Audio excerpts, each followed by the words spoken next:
This is Scott Becker with the Becker Private Equity Podcast. Today's discussion is, who is the greatest CEO? Elon Musk, Judith Faulkner, Jamie Dimon, or who? Today we'll do a quick shout out or discussion of Elon Musk, Judith Faulkner, and Jamie Dimon, and some of the reasons why they qualify or can compete for the greatest CEO of our generation. Elon Musk, for all that's been written about him, for all its negatives and positives, what he's accomplished in his lifetime, it's probably second to none.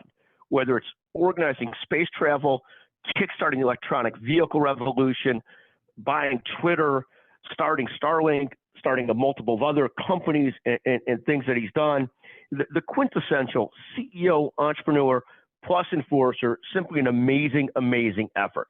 Now, Judith Faulkner may not be familiar to all people in all scopes of life, but she's the founder and driver between Epic, the electronic health record system.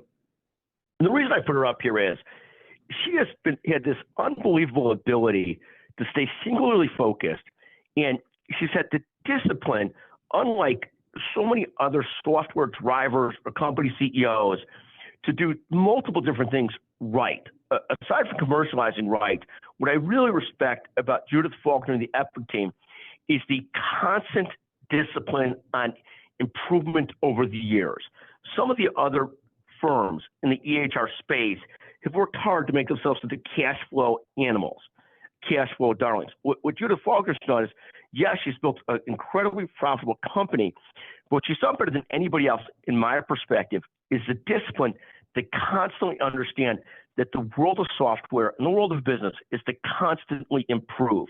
And they've done that with Epic. I remember 20 years ago, we used to complain about this, complain about this, complain about that.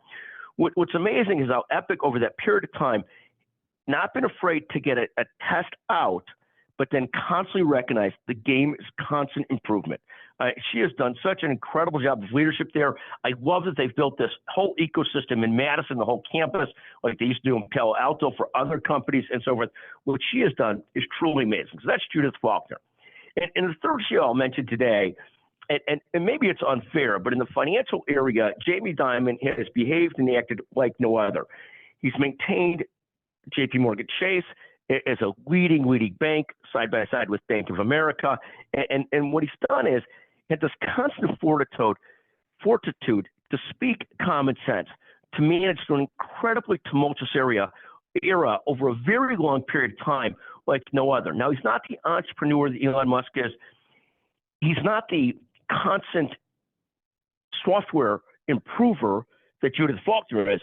But what he's done is remarkably special and so important to our overall financial system.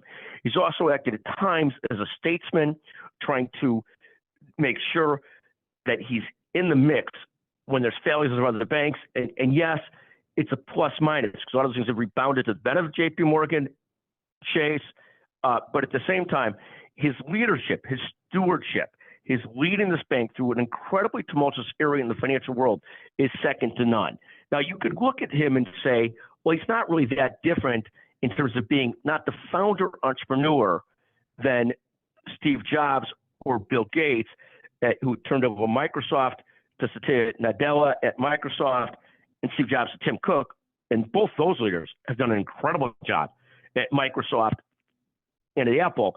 And of course, Tim Cook and Satya Nadella could also qualify on anybody's list of the greatest CEOs of this generation. I'd love to hear your thoughts. I've put up 3 potential nominations: Judith Faulkner, Epic; Elon Musk, incredibly epic, but I say it in all seriousness, what he has done is second to none. And then Jamie Dimon is maybe the most respected CEO of our generation, maybe. We'd love to hear your thoughts. Text at any time, 773-766-5322. And also, listen to our other podcasts today. Every great team needs an enforcer. Every great team needs an edge.